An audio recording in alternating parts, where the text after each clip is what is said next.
Okay, today another episode of Music is a Journey Short Trips. I think this is the third one. And today I'm going to talk about another band that I got into fairly recently. Right now it's the end of February something, 22nd. It's February 22nd, 2019. And I just started listening to this band sometime last year. And the band is Styx. Okay, now this is kind of a strange one for me. Similar to my history with Queen, Yes, Rush, I heard songs from these bands probably during the late 70s, early 80s, didn't know who they were. Then when I finally actually started, I watched a video of the band's music. Well, okay, for example, with Queen, my first one was Radio Gaga. Rush, it was something from Grace Under Pressure. And Yes, Owner of a Lonely Heart. Styx, it was, what's that song, Mr. Roboto? So all these songs didn't really appeal to me at the time, because in 1983-84 I was really into heavy metal, and Yes, Owner of a Lonely Heart was probably the closest one that appealed to me. And now actually I'm really interested in all of these bands. I have a lot of their albums. Rush, yes, I have all of them. Queen, most of them.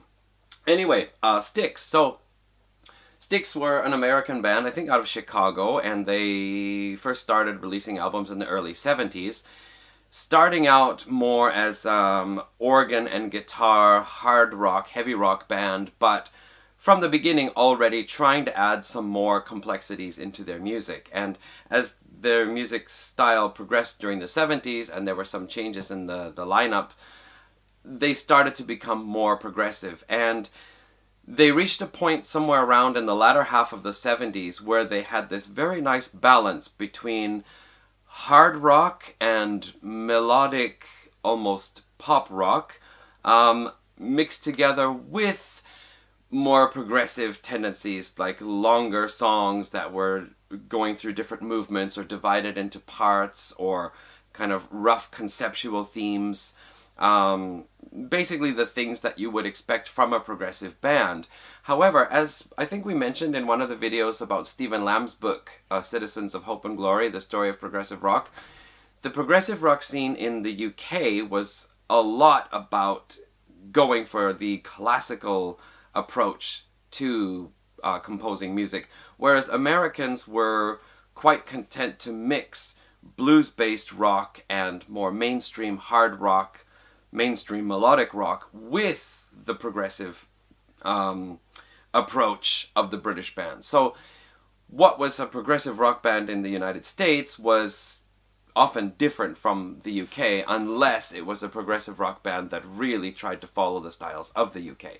But anyway, Styx fall into that category where they are hard rock but not really heavy metal. They are melodic mainstream rock but not too pop. And they are progressive, but not to the same extent of bands like ELP, Yes, or Genesis. So in a way, they are a good band to get into if you are not leaning too forward to any of those extremes. Okay, so basically, what attracted me to Styx, finally, was I heard a lot of talk about them being a progressive band, and I watched some video about albums released in 1977. And Styx, The Grand Illusion, was mentioned. I think it was Come Sail Away. Now, Come Sail Away starts with some really pretty keyboard, piano, and singing, but it develops into a melodic, kind of little bit hard rock piece. But anyway, I decided to try to get the album, and I did, and at first I thought, yeah, okay, that's not bad, but as I have been picking out individual songs for listening rather than just going through the whole album, I've come to appreciate it more. And now, actually, I think it's quite good. It's an album almost where I feel the individual songs are more interesting than the whole album together, which is strange. Yeah, like if I listen to any one song on its own, I think, wow, that's really good. But listening to the whole album, I kind of like just skate over the whole thing. Anyway, Styx, The Grand Illusion, probably among progressive rock fans, one of the most loved albums. So, what happened was that I was rummaging about to find another album, And of course, a lot of Styx albums are available on Amazon Japan. But there's this compact disc version, which were mostly released, I think, during the 1990s. And then there was a special edition of the HMCD. This is some kind of like super high quality pressing, and it's like a mini album. They give you like a mini record album cover with all the print in really tiny print on the back. And then inside also there's like a little jacket for the disc, and sometimes there's like a little card inside with the lyrics printed in like 0.5 millimeters height. But anyway, kind of cool. And as it turns out, these things are a little bit expensive. And when I saw that there was only one left of this one, without even listening to it, I bought it. And as it turns out, this third album by Styx, Serpent is Rising, is one of their most lowest rated albums of the 70s. And the funny thing is, I've listened to it a few times, and the only song that really sticks out for me is the third song. I think, is it the third song or is it the fourth song? As bad as I'm looking at the Japanese writing now. As bad as this. Anyway, the track is about 6 minutes long, but the actual song, As Bad as This, is about 4 minutes, and then the last 2 minutes is like Banana Boat song type music, but it's something like don't sit on the plexiglass toilet, said the mama to her son, and a very silly little song like that. And the funny thing is that's what this album is remembered for. When I check about it on the internet, almost everybody reviews it as a fairly bad album, and they point out that as the low point in Styx's career. But I think it's hilarious. It's really funny, and I introduced it to one of my students. Months later, she would come into class, sit down, and start singing, "Don't sit on the plexiglass toilet." Anyway, it's probably not that bad an album. It's just after 3 or 4 listens, I still don't remember anything except for the plexiglass toilet song. Okay, so now I found out that they have these super high quality pressings, so I wanted to get more. Unfortunately, they were all released a few years ago, and so basically almost all of them have sold and are gone. And for example, if I want to get the Grand Illusion in this format here, brand new, it's something like $350. Yeah, and same with Pieces of 8. Pieces of 8 is also that high. So they're maybe about half of their 70s output is still available, but it's like Amazon Japan has just the last 1 or 2 copies, and otherwise you have to go to Marketplace. And even these here cost me 2,600 yen, so that's something like $25 anyway, $25 US or so. Okay, so let's talk about some of the other ones. The next one I picked up then was the debut album, which on Progressive Rock Archives doesn't get much of a high review, simply because the band is still more of a hard rock, heavy organ type band. The progressive elements haven't really been explored yet, although they do have some of it on here. And the interesting thing is, even if you can't read Japanese, let me see if I can find it here. Okay, if you look down here, it actually says Styx. But on the debut, it actually says Styx. So somebody misread this, and the interesting thing is when they reprinted it, even though they know the band's name should be spelled this way, they actually spelled it the original spelling as it was when it first was released in Japan in the 70s. So that's kind of interesting. They didn't correct that, I think intentionally so, to give you the original album feel. Okay, I actually quite like this album. Again, it's not like the album totally grips me, but individual tracks are fun to listen to.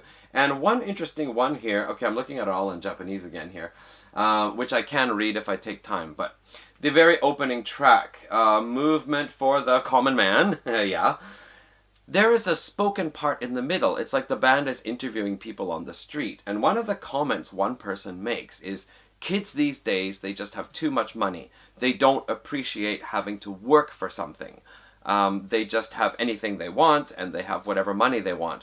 And I thought that was really interesting to hear, because this album is, what, 1971? 1972?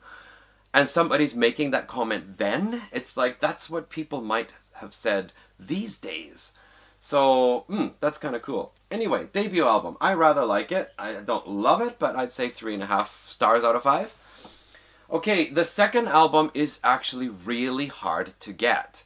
If I want to get it in this HMCD, SHMCD, whatever, again, it's going to cost me something like 40, 50, no, more than that. Lots of money. Too much money to be worth spending on a CD, I think, anyway. I'm not that much of a collector. So far I've had to pass it up. And even just the regular CD edition is very hard to get a hold of. So far, no. Third album we talked about, the Toilet Song. Fourth album, Man of Miracles. It's too expensive to get like this, so I might just get the regular one. But anyway, what I did, I moved on to, I was able to get Equinox, I think it's their 5th album, and Crystal Ball, their 6th album. These I were able to get, and I was able to get. And these two, quite similar in a way. The melodic side, the hard rock side, and the beginnings of the progressive side are really starting to come into play on these albums. Especially on the final songs. Sweet Madame Blue on this one here, on Equinox. And on this one here, Claire de la Lune, Ballerina.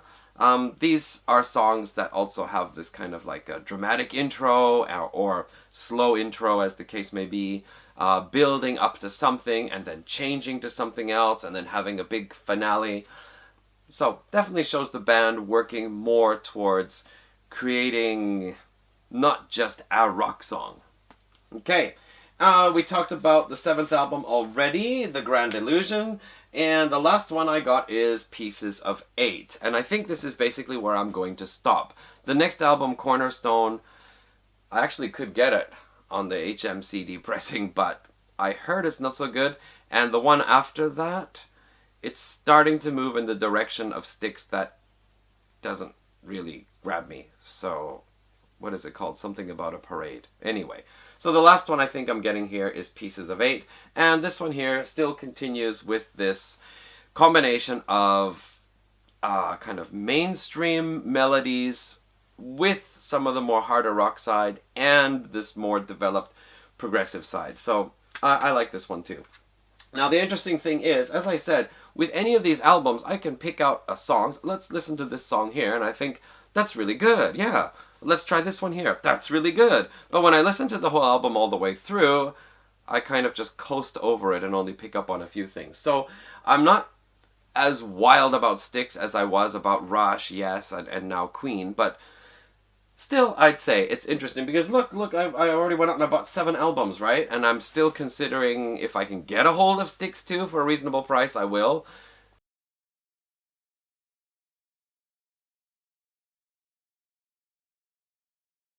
And maybe Man of Miracles. So, yeah, anyway, that's Styx. So their 1970s output, yeah, good enough for me. I like it, and I think these are really cool, these little mini albums here. And that's pretty much all I have to say about Styx, but I wanted to say something about them. Okay. That's it for another Music is a Journey short trips. Be back again some other time. In the meantime, we'll get back to the regular episodes. Thanks for watching. Catch you again.